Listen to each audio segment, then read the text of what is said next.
For most of you watching this device, the new Xiaomi Mi Mix 2S, probably won't move the needle at all because you probably won't be able to buy one anytime soon. We're not even sure if this device, which was just announced today in China, will ever make its way to the United States, even though Xiaomi has said it wants to get some sort of foothold in this market by the end of the year. That said, there is a lot to like about this phone. There's a beautiful 6-inch LCD display that runs basically edge to edge. We have a ceramic back, we have a dual camera, which is new to the 2S, and overall this feels just as good as any other flagship I could walk into a store here in the US and buy right now. So what's actually going on here? Let's take a closer look.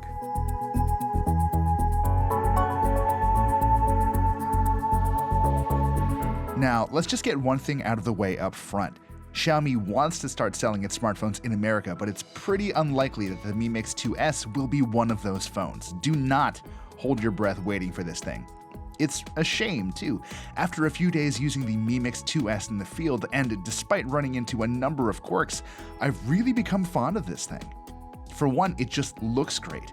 Having Philippe Starck pitch in on the design work will do that. The Mi Mix 2S has a slightly curved ceramic back, flanked by a ring of metal for added durability. Xiaomi ditched the original Mi Mix 2's single camera setup for a dual camera on the top left corner of the phone's back, and while I'll get into those camera details a little later, I'm sort of in love with the bright gold trim around the camera housing. Heads up, smartphone makers, can we have more black and gold, please? The fit and finish here is absolutely stunning too, and Xiaomi deserves serious credit for building a near bezel-less smartphone that feels just as good as some $1,000 flagships. That's really no surprise though, since I could say the same about the original Mi Mix 2. After all, aside from a handful of changes, the Mi Mix 2S really isn't all that different from the phone that came before it. For one, Xiaomi kept the same 5.99-inch screen from last year, and it's generally pretty nice to look at, but it's an LCD, and therefore lacks the visual punchiness that AMOLED screens bring to the table. Changing the saturation and color temperature take only moments in the phone settings, so I really can't complain too much, but what can I say? It's really easy to get spoiled by those super saturated displays. Because Xiaomi wanted to eliminate all the space it could around the top of the screen, the original Mi Mix 2's most peculiar design choice is also back. The front-facing camera is below the screen, forcing you to flip the phone over when taking selfies, unless you're like me and enjoy selfies that are just full of chins. The Mi Mix 2 might not be groundbreaking as a result, but it is fast. It's one of the few phones we've tested this year with a Qualcomm Snapdragon 845 chipset, and no matter what I threw at it, the Mi Mix 2S took it like a champ. It doesn't hurt that our test model sits at the top of the range with 8GB of RAM and 256GB of internal storage.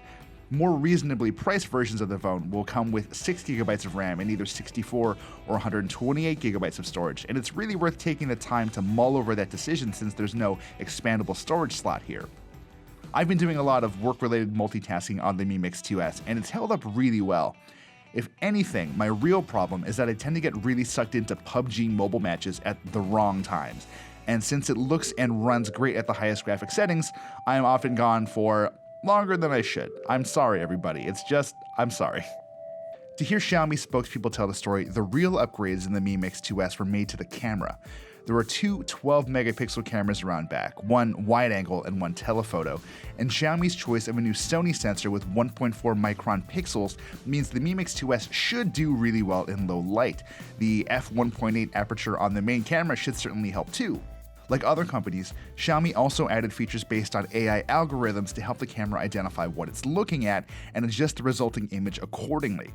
These recognition modes can be used with both the front and the rear cameras, in theory, at least. Unfortunately, I haven't been able to test any of them yet. Since the software on our Mi Mix 2S technically is not finished yet, a lot of these new camera features and modes simply do not work. I'll revisit this phone if and when it gets some final software updates, so here's hoping Xiaomi pushes those out soon. I have to say, I really appreciate Xiaomi's philosophy here. They've built a device that, while incredibly impressive on a lot of technical levels, doesn't actually cost much more than what it costs to build the device itself, and that itself is kind of a wild thing. I'm really looking forward to playing with this device more and doing a full review, so stay tuned for more.